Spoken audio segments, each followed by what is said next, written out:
I never expected to see my neighbor climbing over my backyard fence at midnight. She landed on the other side, barefoot, shaking, and crying so hard she could barely speak. When she finally looked at me, she whispered, "Please, let me stay at your place tonight." I had known her for almost 3 years. We had exchanged polite smiles, waved from our driveways, and sometimes said hello while getting the mail. But I had never seen fear in her eyes like I saw that night. Before I tell you what happened next, make sure you subscribe to Kindness Library, hit the like button, and leave a comment telling us what you would have done if you were standing in my backyard that night. My name is Daniel, and I lived in a quiet neighborhood outside Columbus, Ohio. It was the kind of neighborhood where people knew each other's cars but rarely knew what was happening behind each other's front doors. My neighbor was a woman named Emily. She lived in the small house next to mine with her husband, Mark. From the outside, they looked like an ordinary couple. They had 2 cars, a neat lawn, and Christmas lights every December. But over the months, I started noticing small things. Emily stopped talking to people. She stopped sitting on her front porch. Sometimes, I saw her standing near her window, staring outside with a blank expression.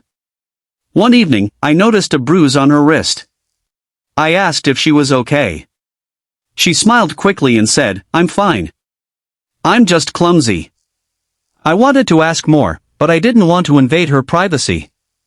Then came the night everything changed. It was almost midnight when I heard a strange noise outside. At first, I thought an animal had knocked something over. Then I heard the sound again. Metal scraping. I walked toward my kitchen window and looked outside. My heart stopped. Emily was halfway over my backyard fence. She dropped onto the grass and immediately ran toward my back door. When I opened it, she nearly collapsed. "Emily? What happened?" She grabbed my arm. "Please, Daniel. Don't let him find me." Her voice was barely a whisper. I looked toward her house. Every light was off. "Who?" "My husband." She started crying. "He came home angry. He was yelling. I locked myself in the bathroom, but he broke the door. I ran through the back door when he went upstairs. I didn't know where else to go. I stood there frozen. I had 100 questions. But none of them mattered more than the woman standing in front of me. "Come inside," I said. She stepped into my house. I locked the back door. Then I turned off the lights.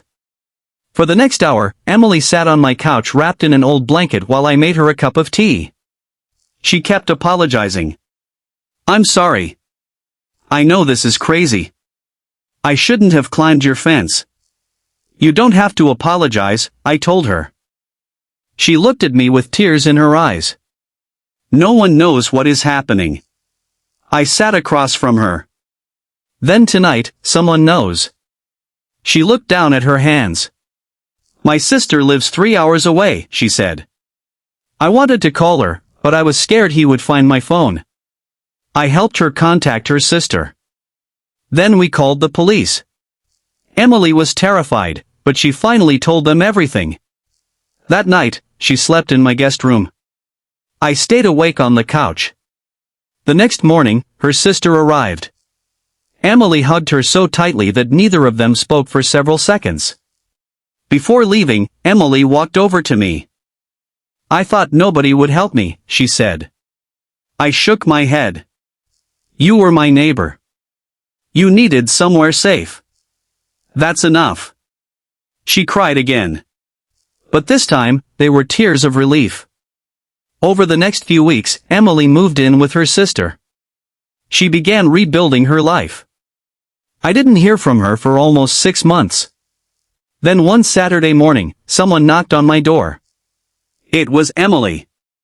She looked different. She was smiling. She handed me a small wooden box. "I made this for you," she said. Inside was a simple keychain with 3 words carved into it. Kindness gave me courage. I looked at her. She explained that after leaving her marriage, she had started volunteering at a local shelter for women escaping abusive homes. I kept thinking about that night, she said. You didn't know me well. You didn't know what was happening. You could have told me to leave. Instead, you opened your door. I smiled. I only did what I hoped someone would do for me. Emily shook her head. That is exactly why it mattered. Before she left, she hugged me. Then she said something I have never forgotten. Sometimes kindness doesn't look like changing someone's whole life. Sometimes it looks like giving them one safe night so they have enough strength to change it themselves. Years have passed since that night. I still have the little wooden keychain Emily gave me. And every time I see it, I remember something important.